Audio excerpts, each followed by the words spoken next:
Welcome to the Alien Archive, brought to you by UFO Tops. Great to be diving into this one. Yeah. Today we're doing something a little different. You've sent us a really fascinating stack of sources, all pointing to, well, one of the most compelling UFO incidents out there. Dalnegorsk, 1986, way out in the Russian Far East. It's definitely a case that gets cited a lot, and for good reason. Absolutely. So our mission today is to really dig into these accounts, try to sort out the key facts, from the speculation, and figure out why this event still grabs researchers. We've got quite a mix: news reports, first-hand accounts. Even some pretty detailed scientific analysis to get into. Okay, Okay. let's unpack this. All right, so the main event we're focusing on is January 29th, 1986. It's around 7:55 p.m. in this small mining town, Dalnegorsk. And what hits you first is the number of witnesses. Exactly. One source says over 20, another claims maybe hundreds saw it, and they're all describing this reddish-orange or just reddish sphere. Flying silently, right. And parallel to the ground, Yeah. coming from the southeast. Yeah, silently. Estimated size, about 3 meters, maybe 10 feet across. Just a solid sphere, no projections, nothing. Looked almost like, what, burning stainless steel? That's the description that comes up. And the speed was apparently incredibly slow. One witness estimated something like 15 meters per hour, which is, well, barely moving. And it wasn't just flying straight. Reports say it ascended and descended, and when it went up, the glow got brighter. You know, what's fascinating there is just how consistent those initial details are across different people, different reports. The color, the shape, that silent movement, it really suggests they all saw the same real thing, whatever it was. Right. So as the sphere gets near Izvestkovaya Mountain, they also call it height 611, it apparently jerked violently. Like a sudden, sharp movement. Yeah, and then just fell like a rock straight down on this cliff ledge. People heard kind of weak thump. Not a huge explosion, just a thump. Right. And then at the impact site, it started to burn really intensely. Reports vary, maybe for an hour, some say even longer. And there's that really strange detail some witnesses mention. Oh yeah, the rising and falling while it was burning. Some claim it tried to lift off like maybe 6 times. Yeah. With the light fluctuating. If you look at the broader UFO literature, these kinds of erratic movements, the prolonged burning, they do pop up in other credible reports. But the attempted ascents after crashing, it's particularly weird. It really is. It makes you wonder about the state of the object, what was happening internally. So fast forward a few days, people go up to investigate the site on that ledge. And the first thing they notice really strange is no snow. Despite heavy snowfall all around the area, the actual crash spot was bare rock. Exactly. Researchers, including Valery Duzelny, he was head of the Far Eastern Committee for Anomalous Phenomena, they start collecting fragments. And they found quite a variety of stuff. They did. Descriptions mention tiny nets or mesh, these little balls, sometimes called lead balls, and bits of glass pieces. And the physical environment showed signs of intense heat. Yeah, the silica rocks nearby were splintered, which points to really high temperatures. There was a tree stump close by that was burned, emitted a chemical smell. One side looked dull, the other almost lacquered. Which they later figured out was melted carbon, right? Required incredible heat. That's it. This discovery of actual physical debris is, well, it's what makes Dalnegorsk stand out, isn't it? Absolutely. So many sightings are just lights in the sky.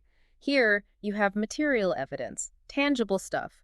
And that lack of snow really hammers home the heat involved. Okay, now the analysis of these fragments, this is where it, goes off the rails a bit, scientifically speaking. Those tiny nets first. Right. These things were made of incredibly thin threads. We're talking 17 micrometers thick. That's way thinner than a human hair. Almost unbelievably fine. And these threads, a mix of carbon and metal, but each thread was made of even finer intertwined fibers. And woven into those were super thin gold wire. Gold wires woven in at that scale. Yeah. And scientists, I think it was the Omsk branch of the Academy of Sciences, they reportedly looked at this and basically said, the technology to make this didn't exist on Earth back in '86. One quote I saw was something like, "We don't know how this substance was formed. Nothing like it exists. It wasn't just melted junk. It looked engineered, intricate." It's that complexity at the micro level that's so baffling, it suggests deliberate construction. Exactly. It points away from just, random debris. Then you've got the iron balls or lead balls, also weird. Very weird. Each one seemed to have a unique chemical mix. Iron, sure, but also aluminum, manganese, nickel, chromium, tungsten, cobalt, traces of silicon, titanium too. A real cocktail of elements. Yeah. And when they tried melting them in a vacuum furnace, They behaved strangely. Some just spread out, but others reformed into perfect spheres again after melting. Which apparently perplexed the physicists and metallurgists quite a bit. But it gets even stranger, right? Oh yeah, this is the part that really challenges conventional science. After this vacuum melting process, analyses showed that some elements just vanished. Vanished. Like what? Gold, silver, nickel, gone from the samples after heating, but then new elements appeared. Appeared. Like elements that weren't there before. Exactly. Things like titanium and molybdenum suddenly showed up in the analysis, even though they weren't detected initially. One report even mentions beryllium sulfide appearing after heating. So elements disappearing and others appearing just from heating in a vacuum. That sounds, well, like alchemy or something. It's highly unusual. It raises fundamental questions about what these materials actually were. Some scientists at the time apparently just threw up their hands and called it mysticism because it didn't fit known physics or chemistry. Wow. Okay, so you have the weird debris.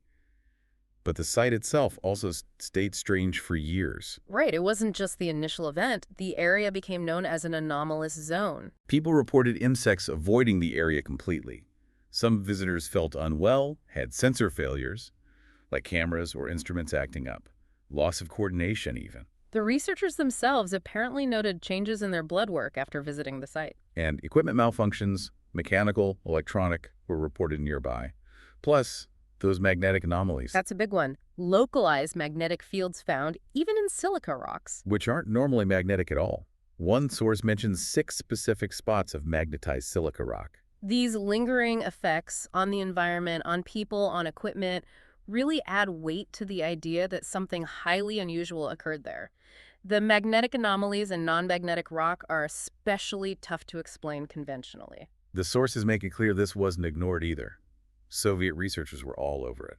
Definitely. Multiple academic centers, research institutes, they were analyzing the debris, studying the site. Initial thoughts naturally went to maybe secret American tech, or maybe even their own KGB testing something. But American scientists reportedly denied any connection when asked. And Vuzilny, the lead investigator we mentioned, his conclusion was pretty direct. He thought it was likely an alien space probe, maybe an automatic scout, that malfunctioned. That became one of the dominant theories, yes, but not the only one. No, definitely not. Others suggested maybe a Soviet military probe crashed.